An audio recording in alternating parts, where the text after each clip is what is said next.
प्रारंभ एसएससी, और लास्ट की इंग्लिश क्लास में हमने सीखा था टेंसेस क्या होते हैं।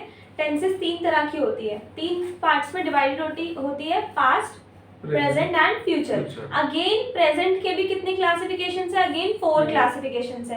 Present indefinite, present continuous, present perfect and present perfect continuous, ठीक है। और सेम यही चीज फ्यूचर और पास्ट के लिए भी एप्लीकेबल होती है। लास्ट क्लास में हमने प्रेजेंट इंडेफिनिट के बारे में सीखा था कि प्रेजेंट इंडेफिनिट क्या होती है, तो छोटा सा ओवरव्यू मैं दे देती हूँ। प्रेजेंट इंडेफिनिट कौन से सेंटेंसेस होते हैं, उनकी आइडेंटिफिकेशन क्या होती है, ऐसे सेंटेंसेस जिनके लास्ट में ता, ते, ती आता है। जैसे जो काम डेली बेसिस पर होता है, हम सुबह 6 बजे उठते हैं, फिर हम ऑफिस जाते हैं, ब्रेकफास्ट करते हैं, ऑफिस जाते हैं, पढ़ाते हैं, काम करते हैं, ये सारी चीजें लास्ट में क्या आ रहा है, ते है, ता है, ठीक है। तो ये क्या हो गया, प्रेजेंट इंडेफिनिट टेंस। क्लियर। इसमें हेल्पिंग वर्ब सिर्फ 2 ही होती है, कौन कौन सी, do and does. Do and does. Do first person और सेकंड पर्सन के लिए यूज होगा, आई, यू, वी, दे के साथ डू आएगा, और ही, शी, इट, नेम के साथ डज आता है, ठीक है। इसमें जो मेन वर्ब होती है वो होती है first form of verb. Affirmative का जो रूल होता है वो होता है subject plus first form of verb S और ईएस एंड देन ऑब्जेक्ट, यानी सब्जेक्ट के साथ फर्स्ट फॉर्म के साथ एस और ईएस लगा के ऑब्जेक्ट लगा दो, सेंटेंस कंप्लीट। बट नेगेटिव में हमें सिर्फ नॉट नहीं लगाना होता, डज नॉट या डू नॉट लगाना होता है, डजंट या डू नॉट का यूज करना होता है। वो डिपेंड करता है कि सब्जेक्ट जो गिवन है वो फर्स्ट पर्सन है या सेकंड पर्सन या थर्ड पर्सन, ठीक है। तो अभी मैं आपको नेक्स्ट हम करेंगे प्रेजेंट कॉन्टिन्यूअस टेंस। तो what is the meaning of continuous. Continuous का मतलब क्या होता है,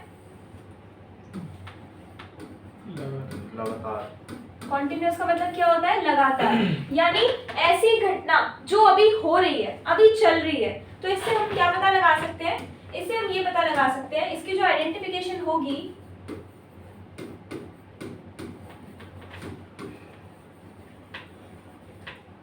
मुझे कैसे पता चलेगा कि जो सेंटेंस है ये प्रेजेंट कॉन्टिन्यूअस है, कैसे पता चलेगा,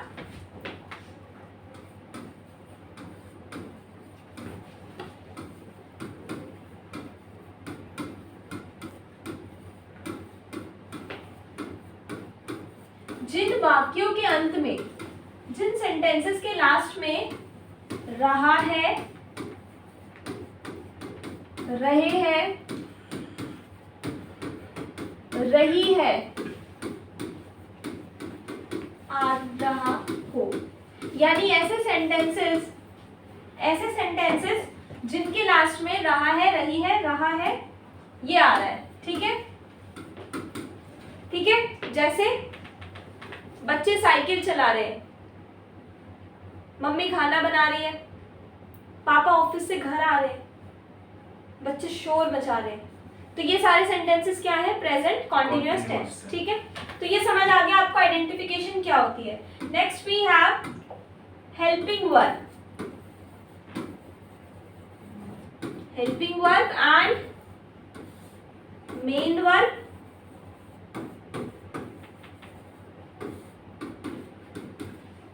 हेल्पिंग वर्ब में हम देखें तो हेल्पिंग वर्ब में क्या क्या आता है, इज, एम, आर। अब इस किसके साथ आएगा, सब्जेक्ट के साथ, सिंगुलर के साथ। अगर एक के बारे में बात हो रही है, he is, she is, I am, I किसके साथ आएगा, एम के साथ। और अगर प्लूरल है, अगर ज्यादा के बारे में बात हो रही है, तो हमें क्या लगाना होता है, are. He is, she is, it is, Reena is, they are, you are, we are, ठीक है। तो उसमें आ रहेगा। मेन वर्ब की अगर हम बात करें तो मेन वर्ब में लगती है first form of verb plus ING, जैसे eating, eating, drinking, riding, driving, ING लगेगा, स्मोकिंग, ठीक है, स्टडिंग, टीचिंग, प्लकिंग, फ्लोइंग, ये सारी चीजें क्लियर है इतना। अब नेक्स्ट मैं आपको रूल्स क्लियर करवाती हूँ कि इसके रूल्स क्या होते हैं।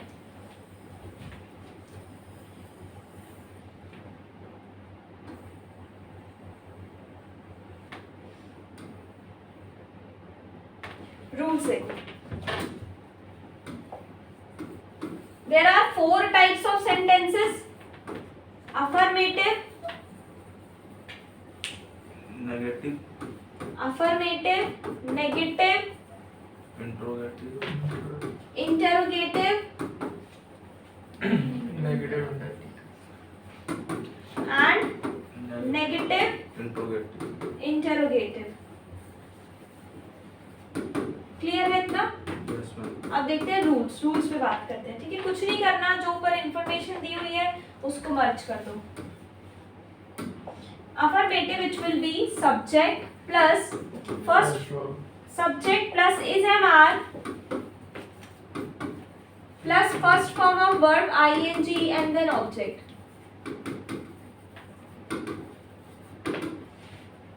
Negative, subject plus is MR plus not plus not verb के third plus first form of verb ing and then object. Interrogative is MR plus subject plus first form of verb ing and then object question mark. object question mark is necessary. Then is MR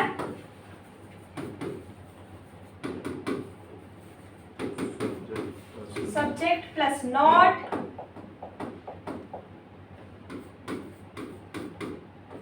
plus first form of verb ing and then object question mark.